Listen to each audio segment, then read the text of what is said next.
5, 6, 7, 8. 1, 2, 3, 4, and 6. Dr. Richard Hostin and Medical City Spine Hospital played a huge role in my life, and they were very helpful with getting me my life back. I was diagnosed with scoliosis at the age of 13. Growing up, I never had any issues with it. I danced all the way through high school, through college. And let's turn to a lunge. And I've been teaching dance for the past 30 years. Never bothered me. Up until my early 40s, I finally had scoliosis surgery and it didn't go well at all. The doctor overcorrected me, causing me to lean to the side. I didn't know at the time, but there was a screw in my right hip that was coming loose.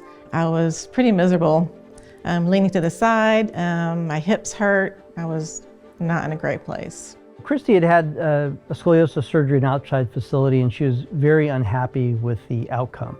And this is one of the things we can sometimes see from less experienced surgeons trying to do complex spinal deformity, is they don't quite get the spinal alignment just right. The first thing we told her is, look, we know what's wrong. Worst case scenario, this is something that we can fix surgically. We've done this hundreds of times before. She had extremely prominent pelvic screws that were near the lower end of her incision, kind of in her buttock area, that were almost rubbing through the skin. And then in addition to that, she was a bit off balance coronally.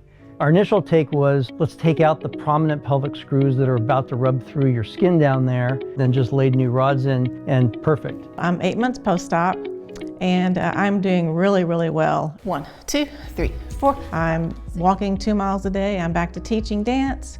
I do Pilates. I do all the things I want to do now, and I feel great.